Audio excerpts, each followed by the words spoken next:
Pessoal, parece que está dando erro novamente com o professor Marcelo. A gente não consegue estabelecer uma conexão estável com ele.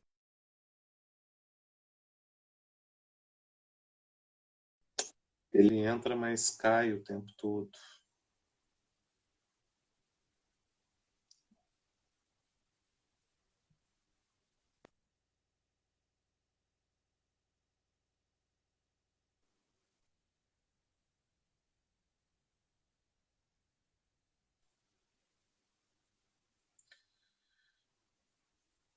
Ô, haveria alguma outra conexão?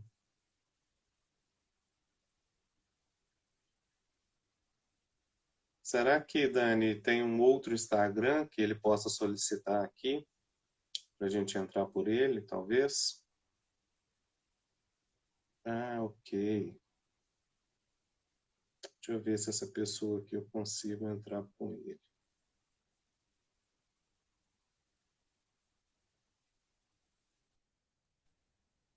Marchiori, me perdoe, realmente foi a conexão aqui, eu peço desculpa a todos os alunos, Não, mas que eu não isso. estava conseguindo entrar, cara, me preparei por essa palestra, para essa live com você, Preocupa eu, não, meu caro. Deixa eu te falar. oi, Vamos aproveitar, ué. Vamos, ainda dá tempo ainda. Estamos um pouquinho atrasados, mas dá tempo da gente deixar o nosso recado aí pro pessoal. estamos bastante atrasados, peço desculpas a você e aos alunos, Não, isso tá faz me parte, ouvindo? Marcelo. Em tempos de conexão remota, Deixa eu tentar isso aqui, tá, faz muita parte. tá me ouvindo, Marchiori? Tá me Estou te ouvindo? ouvindo bem. Estou te ouvindo bem. Graças a Deus. Ok. Obrigado, Marchiori. Eu queria agradecer a você pela oportunidade. É uma honra muito grande fazer essa live com você. Um profissional do seu gabarito é sempre uma honra para nós. Fiquei muito feliz de você ter me convidado.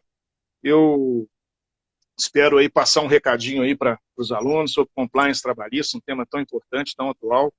Você Sim. também domina muito bem, você é advogado de empresas e lidar com isso, né? Todo Uhum. dia, praticamente. Eu peço É. desculpas porque foi um problema de conexão aqui, eu não consegui entrar no computador, eu troquei minha internet para melhorar e o negócio hoje realmente não teve jeito. Pra você ter Não uma ideia, preocupa. eu estou no telefone da minha mulher, porque o meu telefone não estava conseguindo entrar. Não, não preocupa não, Marcelo. Faz parte, tá? Já em outros momentos, em outras lives, isso aconteceu comigo, né? Eu já tive que trocar de telefone também. Então, isso aí tudo faz parte, não preocupa não, tá? O importante é a gente estar aqui, o recado que a gente quer deixar aí para os nossos alunos, né? Que estão aí nos vendo. E, Marcelo, eu que te agradeço por ter aceito o convite, né? Da gente debater aqui, conversar um pouquinho sobre esses procedimentos, né, que acabam sendo hoje de tamanha importância, né, para o direito, para toda essa conjuntura.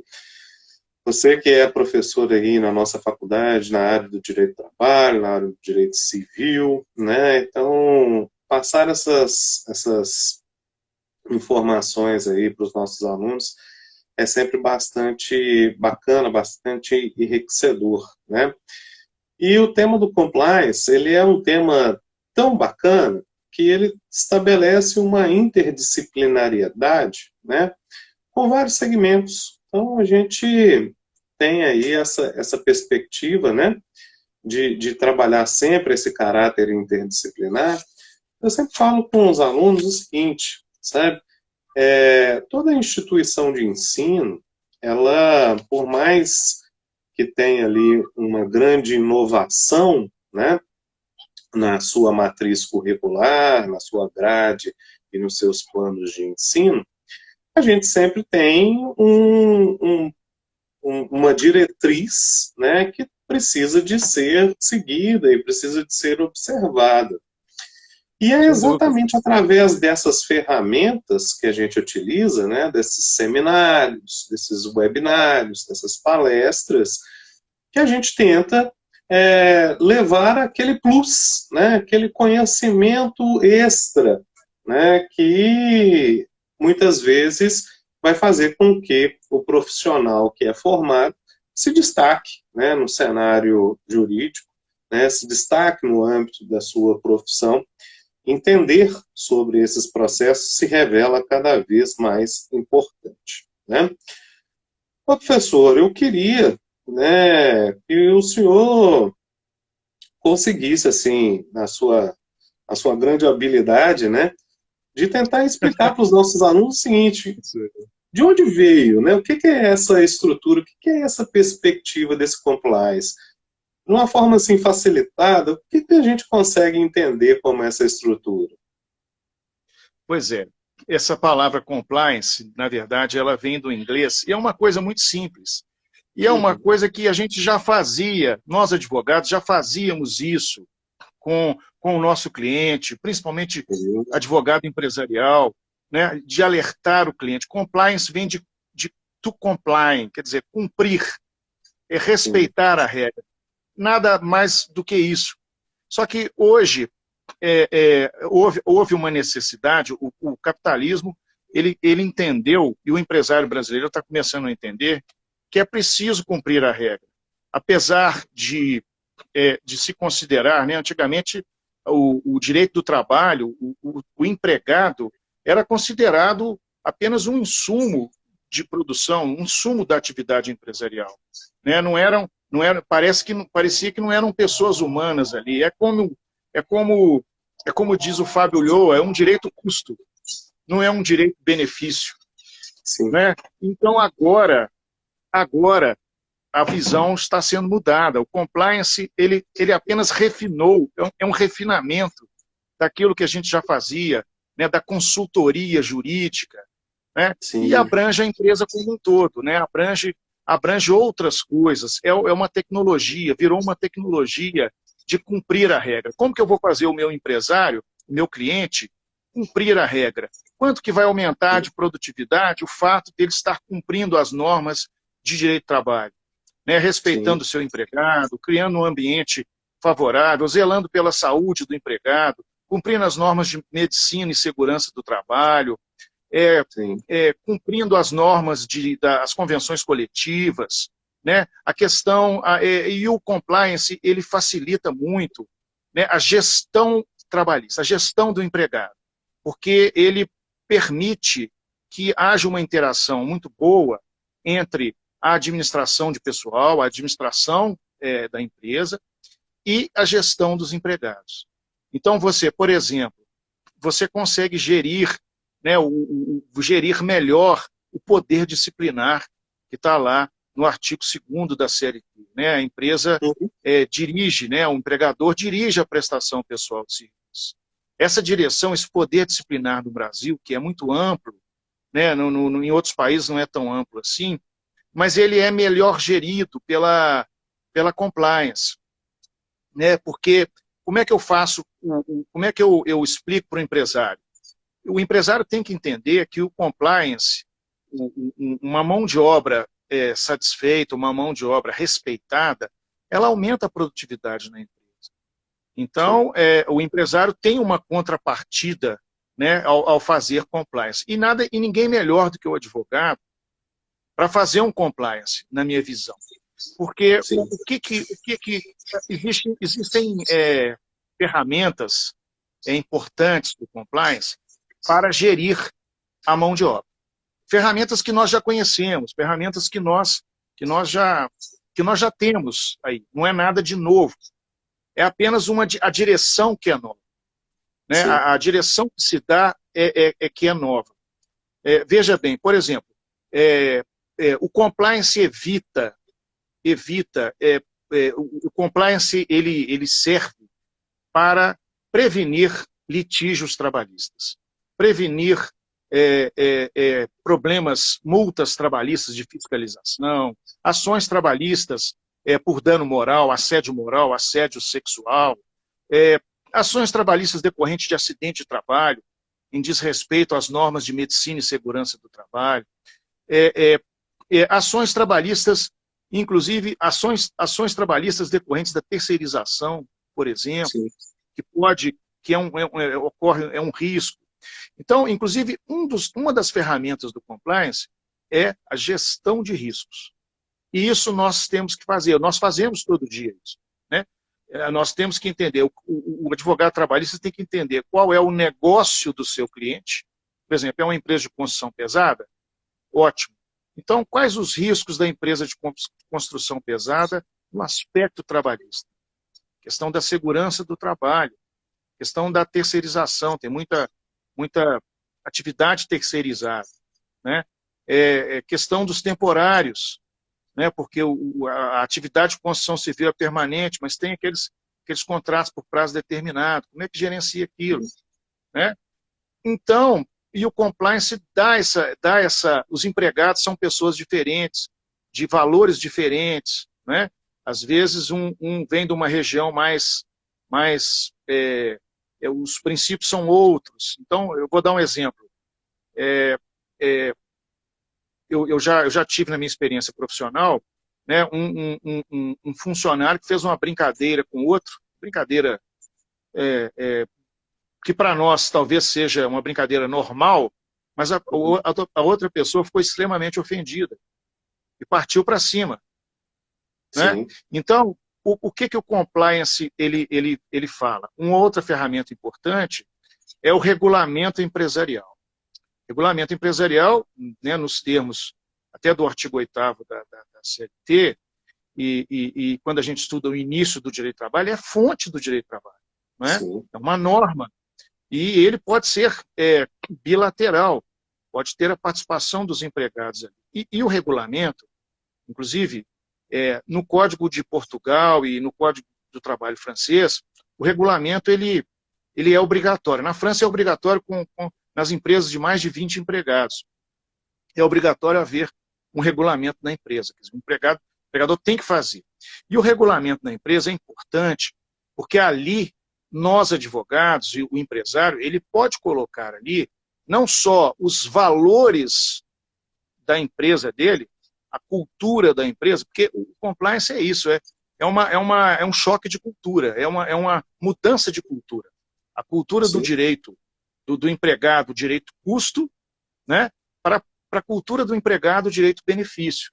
O empregado e a empresa, o capital e o trabalho podem interagir de maneira que um ajude o outro, que um consiga conviver melhor com o outro, né? Isso é uma evolução do direito do trabalho. Eu entendo até que o compliance seria até um passo para a cogestão na empresa, né? Cogestão no estabelecimento, no primeiro momento, cogestão na empresa, como é na Alemanha, por exemplo. Mas é um passo. O compliance é no mundo inteiro, né? Houve essa necessidade. Se descobriu que o trabalhador que cumpre as normas, né, o empregado que cumpre as normas, o empregador que cumpre as normas, ele tem menos problemas trabalhistas, ele consegue gerir a mão de obra, aumentar a produtividade. Então, quando você cria uma ética dentro da empresa, através do regulamento empresarial, então você, normas, por exemplo, normas de convívio, né, como é que tem que ser o tratamento dos empregados entre eles, como é que tem que ser o tratamento superior hierárquico com seus subordinados, punições para o superior hierárquico em caso de desrespeito às normas. O empregado que está na ponta de baixo, ele se sente, tranquilo, sabendo que se o superior hierárquico dele tomar uma atitude indevida, ele vai ser punido pela direção da empresa. Então, isso cria um ambiente de trabalho. Você, numa live que você fez, você colocou muito bem questão do empregador. Você diz, quem é o responsável pelo meio ambiente de trabalho? Né? Numa das lives que você fez com a Daniela, falando sobre perseguição, crime de perseguição no Código Penal. Interessantíssima aquela live. E você colocou muito bem, o empregador é o responsável pelo ambiente de trabalho.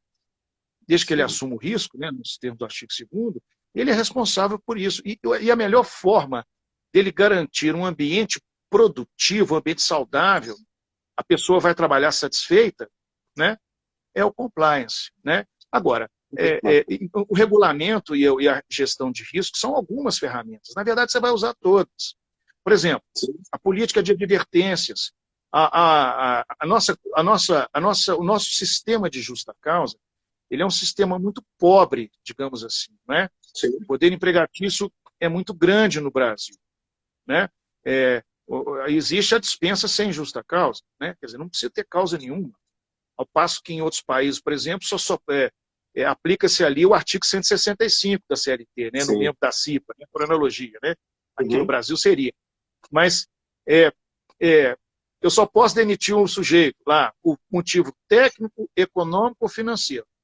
Em outros países Sim. eu tenho que provar esse motivo, né? Ou seja, na comissão sindical, ou seja, na justiça. Aí o juiz e a comissão sindical me liberam para demitir o sujeito.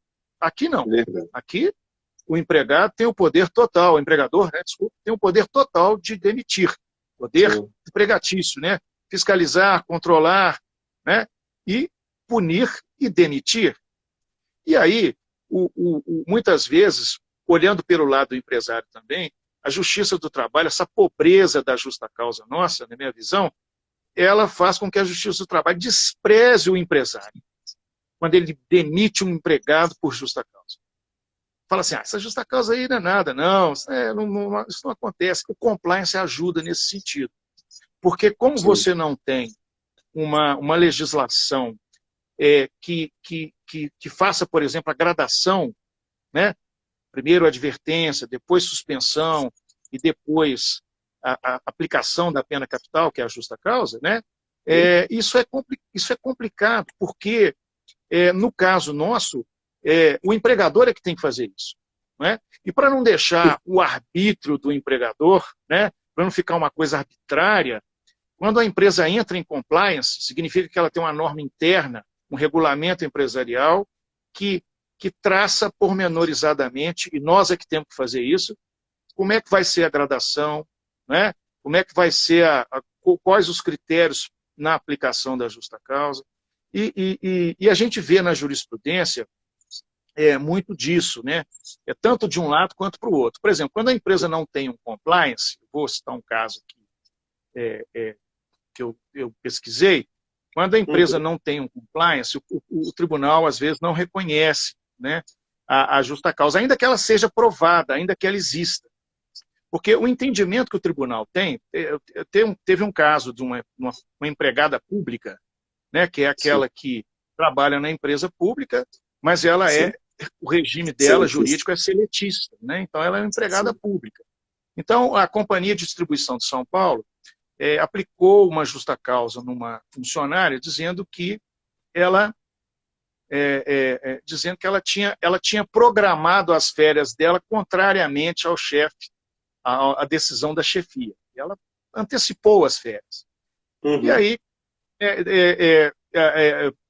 não se fez a gradação, né? Se mandou embora por justa causa, porque foi um vício de confiança do contrato, né? Uma Sim. violação da boa-fé. Está correto. Mas o tribunal, o Vieira de Mello, que foi o relator,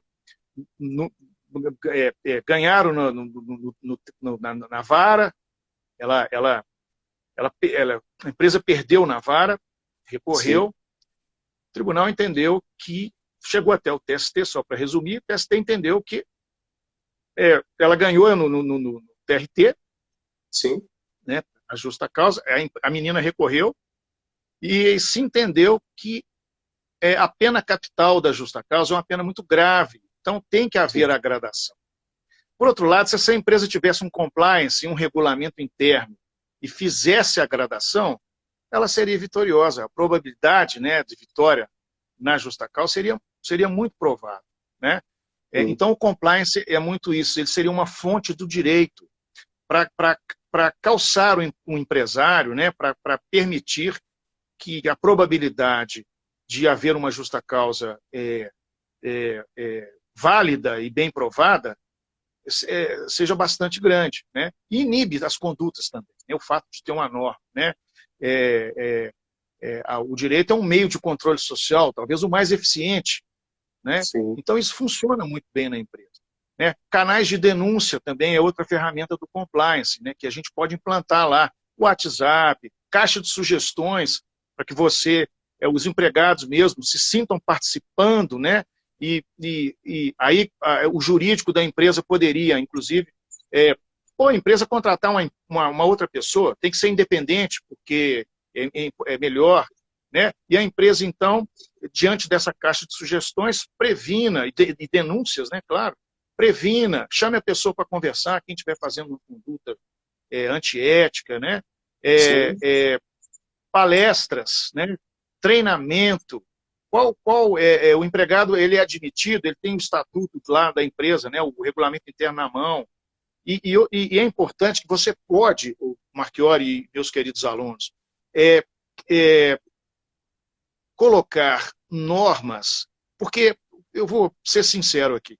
O que a gente vê no nosso dia a dia, Marchiori? Você também advoga para empresas, Sim. para várias empresas, eu já advoguei muitos anos, e até hoje ainda faço pré-serviço para algumas Sim. empresas.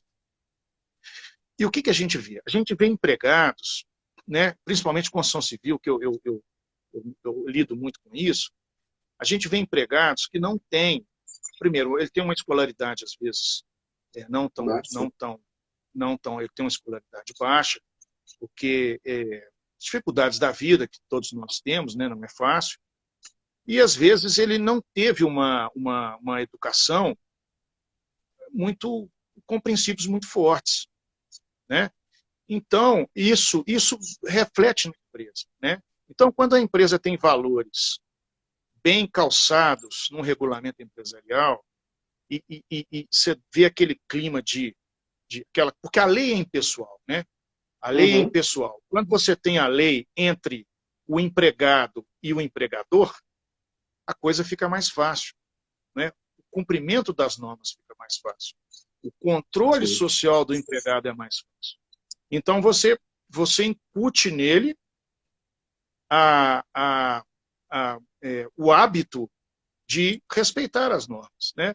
Sim. Nós temos, por exemplo, na justa causa, no 482, é, a, a, a, a incontinência de conduta, não é? O mau procedimento, são normas, são hipóteses, né, de justa causa. Por exemplo, mau procedimento é quando você é, não respeita as normas da moral, da boa educação, né? A Sim. gente sabe disso. Né? A incontinência de conduta é o desarranjo, a incontinência da conduta sexual, né? A desrespeito às pessoas. Aí vem o assédio, vem outras coisas. Né? Às vezes Sim. uma brincadeira que o empregado acha que está tudo certo, né? Mexeu com a menina lá e tal, acha que está tudo bem e houve uma ofensa, Beleza. houve um assédio sexual, que é crime. Sim. Né? A questão da perseguição, porque o empresário, meus queridos Marchiori, o complexo é muito importante, sabe por quê? A administração do mundo, ela tem uma influência muito grande da administração militar. Estou falando dos conselhos de administração. Né? O capitalismo, ele quer o quê? Produtividade, a qualquer custo. Crescimento econômico a qualquer custo. Isso reflete, o Rafik Hariri, naquele livro dele, Sapiens, ele diz que o capitalismo se transformou numa ética. A ética da produtividade, a ética do crescimento econômico, a qualquer custo. Isso já vem de muitos anos. E a administração militar, ela é muito isso. Vamos vencer. Vamos colocar o sujeito sob pressão. Porque sob pressão ele trabalha. Carro Não é? apertado que anda. Carro apertado que anda. Isso é claro que isso é verdade. Isso é verdade. Né? Mas só que a gente tem que... O compliance é um refinamento, porque o que acontece? Às vezes o empregado, você tem que dar uma pressionada, mas às vezes você tem que colocar um ambiente para ele de tranquilidade. Né? E Sim. quando ele é Sim. pressionado, quando ele tem um ambiente de trabalho muito bem gerido, digamos assim, a pressão que você tem que fazer é muito menor, porque ele se sente pressionado. Né? Isso adentra na emoção dele. Porque como é que você cria valores? Né? Filosoficamente falando. Você cria valores quando... Santo Agostinho dizia, né? Valor é aquilo que é bom. Mas não é aquilo que é bom só, bom no prazer. Né? É bom que mexe com a emoção da gente, com o coração da gente. Então, quando o empregador... Não é a simples emoção de raiva, de prazer, mas é a emoção de estar ali, de gostar de estar ali, de gostar de trabalhar naquela empresa. e de ter uma relação de, de pertencimento àquela empresa, àquela equipe, como nós temos lá em Nova Lima, né? Em Nova Lima, nós damos o sangue pela faculdade. E você, como coordenador, eu faço questão de falar isso, você cria esse clima de emoção, de dizer assim, poxa, eu vou fazer. Você pede alguma coisa para nós, cada um faz de maneira, dá tudo de si para fazer, né? E é isso, a empresa precisa disso. Isso vem, você cria valores, você constrói valores, coloca lá, honestidade, por exemplo. Vou falar assim, como é que faz? Põe honestidade no regulamento interno da empresa. Olha, o empregado aqui, quando você vai, a gente faz muito em administração, você coloca dentro do código de conduta, qual é a missão da empresa? Uma empresa de construção civil, por exemplo, construir com qualidade. Ótimo. Para eu construir com qualidade, o que eu tenho que fazer? Põe a missão da empresa lá. Qual que é? Quais os valores da empresa? Honestidade.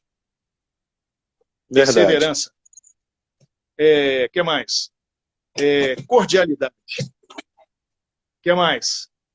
Você pega uma tábua de valores, você põe lá no código de conduta da empresa e bota a placa para tudo quanto é lugar na empresa. Isso é advogado que faz. Dá uma palestra para os empregados lá, para eles interiorizarem os valores. E aí você cria o que Aristóteles dizia, o hábito, a virtude, ela vem do hábito. Né? Isso é Aristóteles. Estou falando aqui, o Marchiori, algumas matérias propedêuticas, né, matérias iniciais, que são dadas por nossos brilhantes professores aí, Gustavo Lago, né, e outros aí, história do direito, filosofia do direito, porque isso, a gente precisa disso na nossa advocacia. O aluno tem que valorizar essas... O aluno tem que valorizar essas áreas, porque a nossa área, por exemplo, o aluno entra na faculdade, ele quer advogar na área penal, trabalhista, vê você lá e fala assim, poxa, eu quero ser igual o Marchiori, quero advogar no civil, advogar no trabalhista, não é? Mas existem as matérias propedêuticas. Você veja, o Aristóteles já dizia, você tem que forçar o hábito. Quando você cria dentro da empresa o hábito, através de curso, palestra, treinamento, e cria-se o hábito do empregado interiorizar os valores da empresa, fica mais fácil. Essa é uma das ferramentas. Né? Então, você tem lá o código de conduta, que seria a tábua de valores, depois você põe um regulamento interno com normas pormenorizadas para poder, para direcionar a gestão. Por exemplo, a obrigatoriedade de usar EPI. Isso está no artigo 158 da CLT, sem dúvida. Mas ponha no regulamento interno, porque a proximidade do empregado com o regulamento interno é muito maior. Verdade. Não é? Então, é muito importante isso. Agora, o compliance não é só a gestão. O compliance começa desde a seleção do empregado até a dispensa, né? Passando pelo desenvolvimento dele na empresa. Por exemplo, anúncios de emprego com questões, com características, né? Ele redigido de uma forma que ele discrimina o funcionário. Né? Não contrata mulher. Faz pouco tempo, isso é até interessante você tocar nesse assunto, que há pouco tempo, né, tivemos uma publicidade de uma empresa que ficou conhecida no cenário nacional, não faz aqui sentido falar o nome da empresa, mas que ela colocou assim, não contrato mulheres feias. Né? A publicidade da empresa era nesse sentido. E a gente verifica claramente que isso, já na sua origem, ele tem um problema ético, né? Ele tem um problema de ofensa a direito. Né? E é muito interessante, Marcelo, tudo isso que você está trazendo com bastante qualidade, né?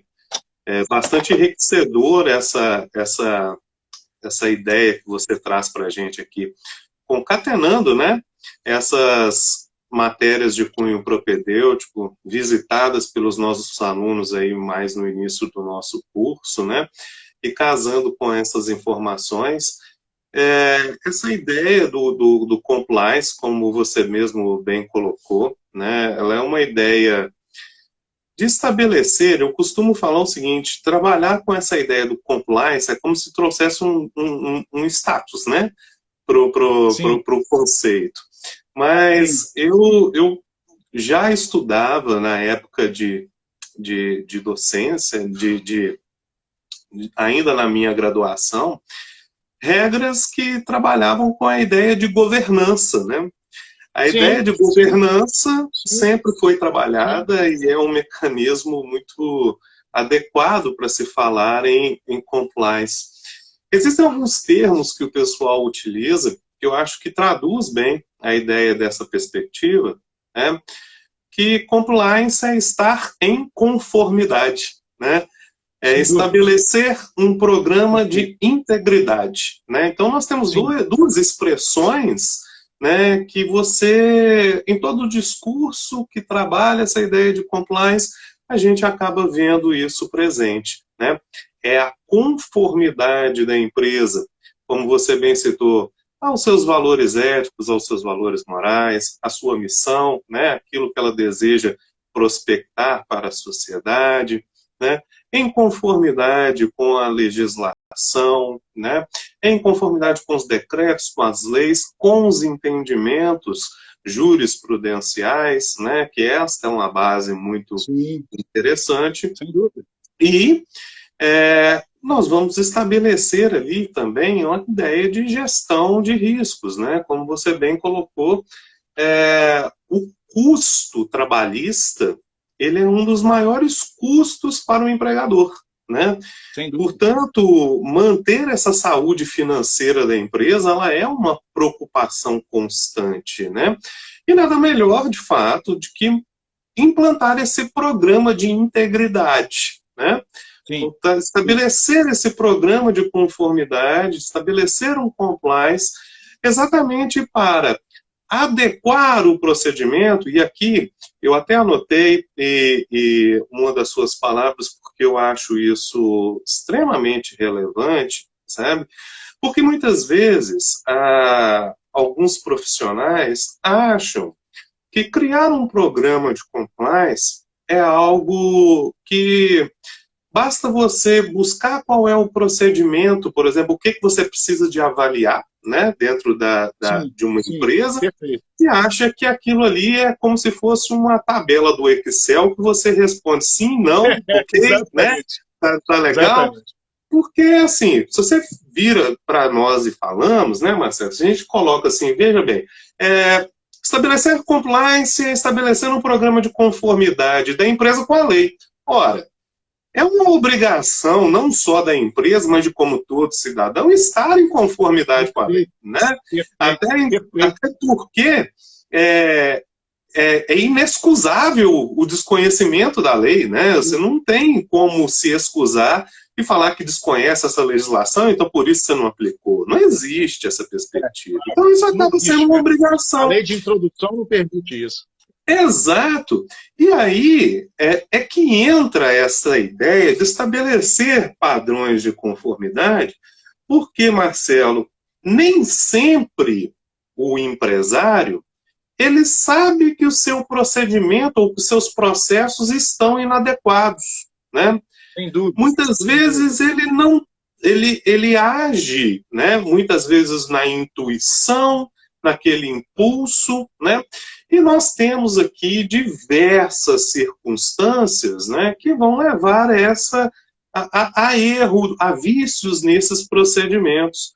Não é à toa, né, que essa ideia de compliance ela começa a surgir assim um pouco lentamente, né, com alguma discussão ali na lei de combate à corrupção, né, que Sim, surgiu lá pela lei 9.613 de sim. 98, É. e ela ganha um cenário mais forte na lei anticorrupção, né, que é essa Agora, lei agora. 12.826, né, de Sim, 2013, muito num cenário, né, que se a gente for olhar para o nosso cenário brasileiro, é aquele cenário onde começam ali as grandes denúncias, né, que de acabam corrupção. afetando aqueles grandes grupos empresariais, né? Nós temos ali a Petrobras, nós vamos ter ali a Odebrecht, né? São grandes grupos empresariais e que se percebe, né, que a atuação dos gestores, né,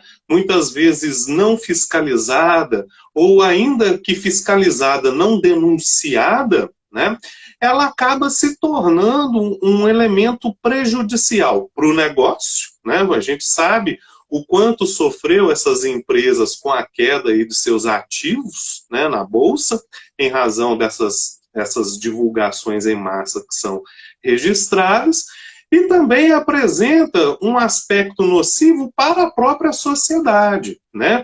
Porque a gente não pode deixar de olvidar, né, que as nossas empresas são também um patrimônio em tese social, né?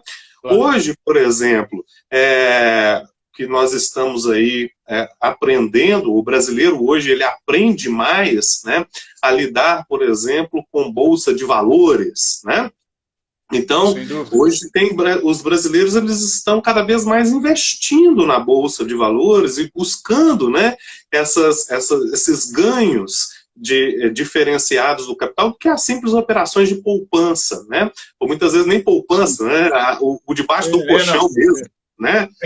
Então, a gente percebe o seguinte, que grandes empresas como, por exemplo, a da nossa Magazine Luiza, da Luiza Trajano, né? A gente tem lojas americanas, nós temos aqui a questão da JBS mesmo, que trabalhava com a ideia da carne, né? Uma das maiores redes de frigorífico.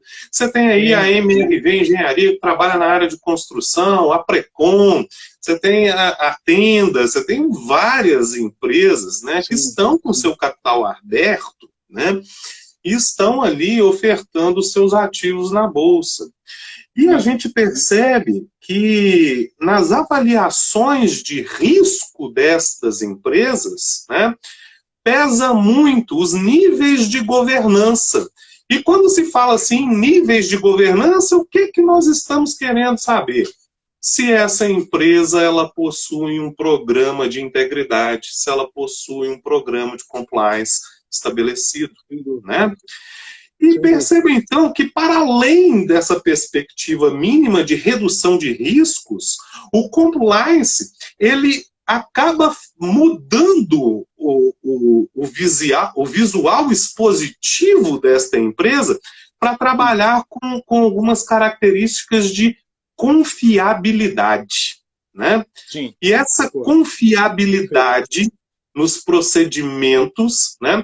Isso vale muito, isso vale dinheiro, né? Isso vale investimentos, né? Nas mais variadas formas por parte da empresa. Eu costumo dizer que os programas de compliance eles estabelecem, né? Como você já apresentou, algumas perspectivas, e que hoje, né, no campo trabalhista, se renova e acaba se fazendo muito constante. Nós tivemos a Lei 13.467, né, de 2017, que deu início aí à chamada reforma trabalhista, mas também tivemos, né, a Lei 13.429, de 2017, que é a lei de terceirização trabalhista, que alterou a lei 6.019, né? Sim. E já muito naquela diretriz das decisões do Supremo Tribunal Federal, que ampliaram esse espectro da terceirização para alcançar, né, inclusive a atividade finalística da empresa, né? Sem dúvida. Então, nós percebemos, inclusive foi uma decisão recente do ministro Barroso, né, que as empresas, muitas vezes, para minimizar e diminuir custos, elas terceirizam parte de seu pessoal, né? Ah, professor, mas terceirização é para diminuir custo? Sim, é para diminuir custo, né? É para diminuir custo empresarial. E assim, inclusive, recentemente decidiu o Supremo Tribunal Federal numa ação em que se discutia, né, a isonomia salarial entre o trabalhador terceirizado e o trabalhador, né, que está vinculado na empresa. E qual foi a decisão do Supremo? não tem que haver isonomia salarial. Então, nós estamos falando de precarização, de fato, da mão de obra dentro sem dessa dúvida, estrutura. sem dúvida, sem dúvida. É programa para diminuir despesa. Terceirização é para diminuir despesa. Tá? Não está preocupado com o resultado final. Mas o compliance acaba, sabe, o Marcelo, incutindo na empresa essa necessidade de se preocupar com a terceirização. Porque a questão é a seguinte, como você bem colocou, compliance, num de seus desdobramentos, né, visa manter os valores éticos e morais, a missão, né, desta empresa no âmbito, né, de suas ações. E no momento em que ela faz uma terceirização, será que essa empresa terceirizada tem esse mesmo compromisso, tem esse mesmo valor social, né, ali estabelecido? Exemplo característico, Marcelo. A questão, por exemplo, que nós já visualizamos pela segunda vez, só tinha acontecido uma antes da minha palestra lá naquela faculdade ASA, que eu tive o prazer de estar. E isso aconteceu de novo, Marcelo, a questão, né, de seguranças terceirizados dentro de supermercados agredirem até a morte um consumidor do estabelecimento, né? Imagina. Basicamente, o que é isso? Ainda que esses grandes grupos de supermercado eles tenham lá algum programa de organização, um código de conduta interno de seus funcionários, claramente, né, os terceirizados que foram contratados por eles não seguiam os mesmos padrões de valores, missões, conceitos éticos e morais que aquela empresa entendia como caro. Exatamente. Né? E que vai muito na linha que você colocou, né? Esses valores, essas missões, elas têm que ser visualizadas, elas têm que ser reguladas desde o momento da contratação do funcionário, né, até o ato da sua dispensa.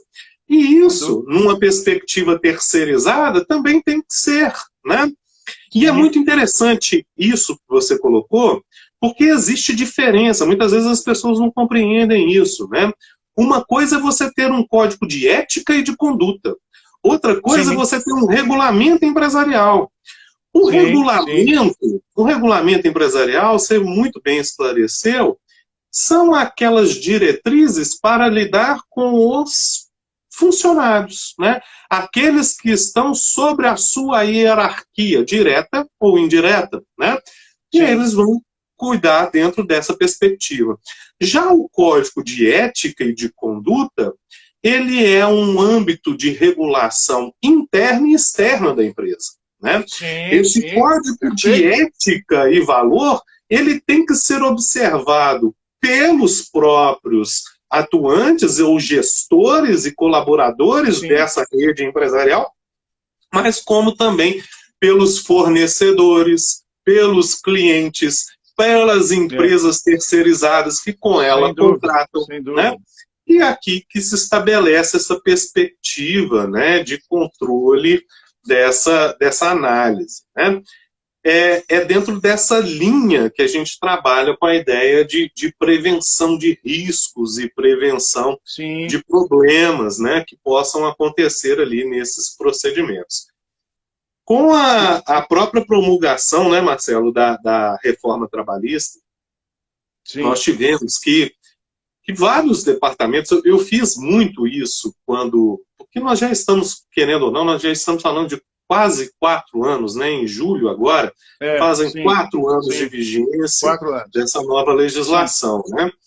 No início, eu tive que dar muitos cursos a departamentos jurídicos, a empresas de contabilidade, né, que trabalhavam com as empresas. Por quê?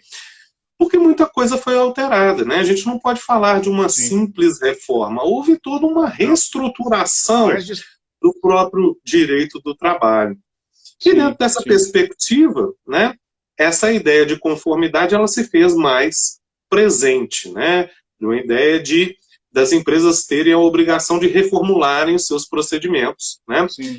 E passarem, muitas vezes, por programas de auditorias, né? Sim, A auditoria empresarial ela é muito importante, né? Porque a auditoria empresarial, ao contrário do que aquele pessoal pensa, que é uma tabela do Excel que você responde sim, não, tal, exatamente. ok, Não é só X, isso. né? Não Sim, é isso? sim. Nesse programa de E ela é auditoria, permanente, né? a primeira coisa que você colocou aí, que eu acho isso muito interessante, é você saber a dor do cliente, né? É Sem você dúvida. conhecer o negócio dele, né? É você saber de quais são as suas intenções, inclusive suas prospecções de mercado. Sim, né?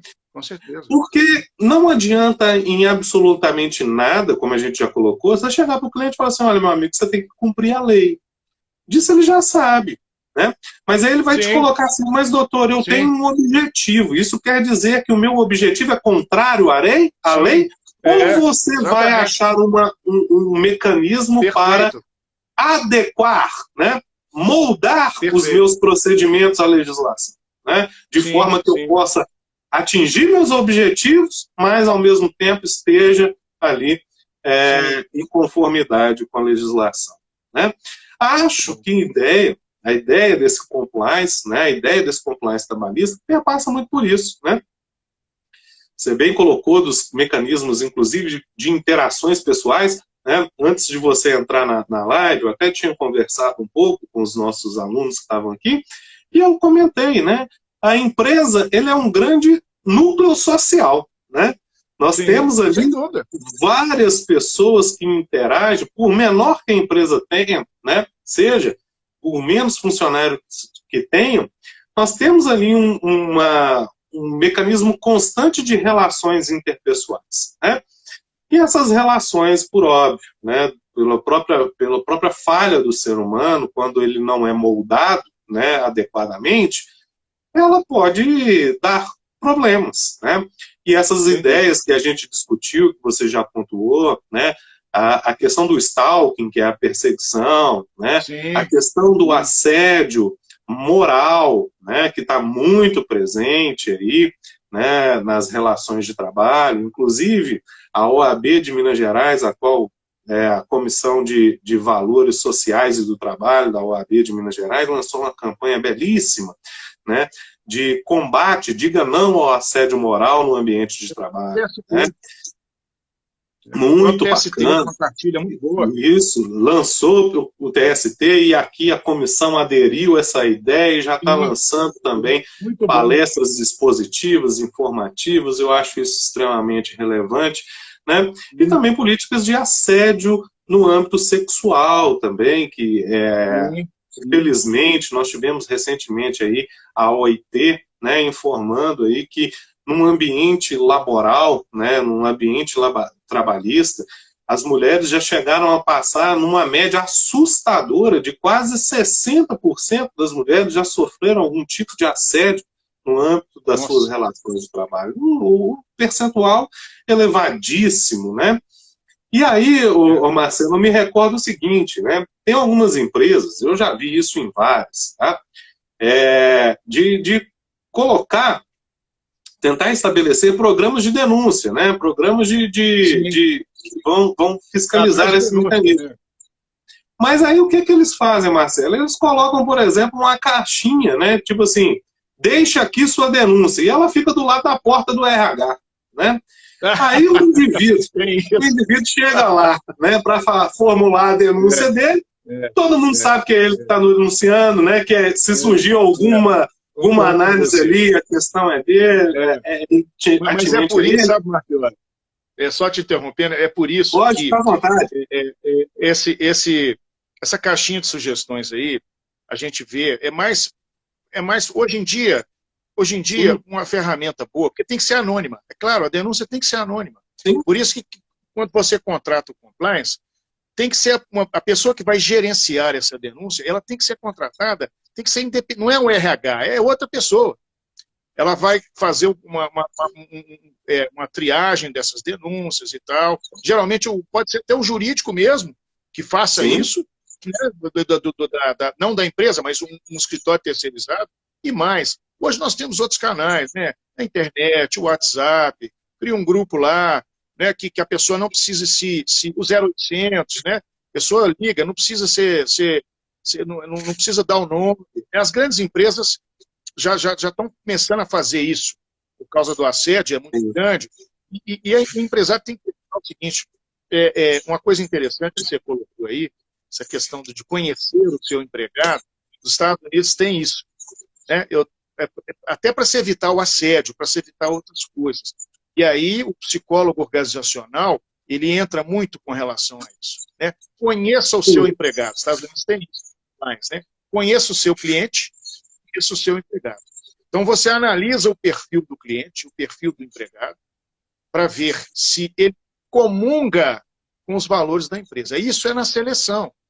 É uma dinâmica de grupo, por exemplo, né? Uma série de ferramentas psicológicas que você pode, pelo menos, minimizar. É claro que compliance não é uma panaceia para resolver tudo. Nós vamos ter problemas. Não é? Você colocou isso muito bem, quer dizer, problemas sempre há. Você sabe uma coisa, Marcelo? Você sabe uma coisa que eu sempre falo para os meus alunos? O melhor cliente que você vai ter, né, é aquele cliente que você teve, né, a oportunidade de trabalhar com ele todos os riscos inerentes ao negócio e que você teve condições de estabelecer critérios de prevenção, sabe? Porque a ação judicial, né, ela é inevitável, ela é um direito subjetivo, né, que pode ser exercido. Isso é inevitável, muitas vezes, uma ação judicial. Mas, né, você ter mecanismos para fazer uma defesa eficiente, né, você ter mecanismos para demonstrar os seus padrões de conformidade, os seus processos, né, de gerenciamento de pessoas, né, o cumprimento ali das regras trabalhistas que são colocadas, né, isso acaba sendo fundamental, sabe? Até te colocar, Marcelo, olha que interessante. Recentemente eu até publiquei essa mensagem nos grupos aí, nas nossas redes sociais, né? Recentemente eu tive no meu escritório uma condenação da empresa Ricardo Eletro, né? Essa a gente não tem problema de fazer, porque até o número dos processos já estão divulgados aí na rede social, em que, olha só que interessante, vindo a questão pandêmica, né, da pandemia, as necessidades de regulação das atividades, vieram aqueles regulamentos dizendo como fazer, né, a redução da jornada com a redução do salário, né, até mitigando um pouco a nossa redação constitucional, apesar de eu ter aí algumas críticas valorosas com relação a isso, né, mas isso foi chancelado pelo nosso Supremo Tribunal Federal. Mas foi, né, analisando detidamente o contexto da norma, muitas vezes a ideia de ausência de prejuízo do trabalhador, né, com a implicação da medida, de forma que se um empregador, né, no momento em que vai celebrar esse acordo, ele não segue estritamente a norma que o determinou, ele está invalidando aquele acordo e a gente sabe, né, que na Justiça do Trabalho, como não tem jeito de devolver o trabalho prestado, né, porque ele já se esvaiu, né, aqui só cabe indenização. Então eu tenho que pagar e isso é custo, né? Isso é custo para a empresa. Então essa é uma perspectiva que a gente verifica que a ausência, muitas vezes, de programas que vêm estabelecer essas ideias de conformidade, sim, aplicam e ensejam prejuízos. Marcelão, nós já estamos chegando aí na nossa... O papo está tão agradável que a gente não vê a hora passar. Nós estamos chegando aí em 1 hora já de live. Nós estamos aí já com 1 hora de live, a gente tem tempos aí para poder encerrar por causa do Instagram, né? Porque ele corta a conexão. E, meu amigo, eu acredito que a gente não tem o objetivo algum de encerrar essa discussão, né, nem de tratar de toda essa temática, porque ela é bastante abrangente. mas eu queria imensamente agradecer a sua participação, a sua disponibilidade, né, de estar comigo aqui nesse momento, dizer que eu aprendi muito com você aqui, né, naquilo que Muita você honra. passou aqui, nas informações que prestou, né? E dizer que a gente está aqui para repetir esse ato novamente, né? Sempre que possível a gente Olha, poder estar junto aqui novamente, tá? olha, eu Muito estou à sua obrigado, Marcelo. disposição. Estou à sua disposição. Muito obrigado, Marchiori. Te agradeço demais, fiquei lisonjeado. Eu sei o profissional que você é, acompanho você, admiro você como profissional, como coordenador. Você é um cara que assim, é muito difícil no ramo da advocacia. Você vê um profissional que ele se destaca na academia, ele se destaca na advocacia, e ele traz a academia para a advocacia e traz a advocacia para a academia. Então, isso é difícil. Isso é difícil. E você traz muito isso. Até para nós, né? Você colocou muito bem aí, você fala, dê aulas mais práticas, a gente, né, mostre para os alunos a prática, como é que acontece na vida. Né? E isso é muito importante. Isso é muito, eu acho até que isso é um diferencial da nossa faculdade, sabe? Não só o acolhimento dos alunos, mas isso, mostrar para a vida, mostrar que a matéria que ele está estudando, ele vai usar na vida ali. Sabe? Isso é muito bom. Eu estou à disposição de você, a hora que você me chamar, eu vou com o maior prazer. Peço desculpas novamente pelo problema de conexão, mas realmente eu arrumei cedo para vir para a van, porque a mulher estava até me perguntando, não é agora não. Eu falei, não, mas eu vou ficar preparado. Não, faz parte. Preparei o computador, preparei o telefone, preparei tudo. Na hora que deu o horário, eu não consegui entrar. Quase morri. Mas graças Preocupa a Deus, não que faz parte, tá? Faz parte, deu tudo certo. Deu tudo certo, graças a Deus. Te agradeço muito, viu? Obrigado, meus queridos Marcelo. agradeço a vocês também. Um abraço a todos. Abraço, Marchiori. Muito obrigado. Nossa live vai ficar, viu, Marcelo, gravada aqui no nosso Instagram da faculdade e também ela vai para o nosso sítio virtual, né, no YouTube. A gente tem lá uma página no YouTube onde essas lives estão ficando salvas, tá? E aí os nossos alunos que estão assistindo, sigam a gente lá no YouTube, deixem o seu like, se inscrevam, né? Todas as novidades vocês podem acompanhar por lá. Marcelo, obrigado. Até mais. A gente vai encerrando aqui. Obrigado. Ok, valeu. muito obrigado. Valeu.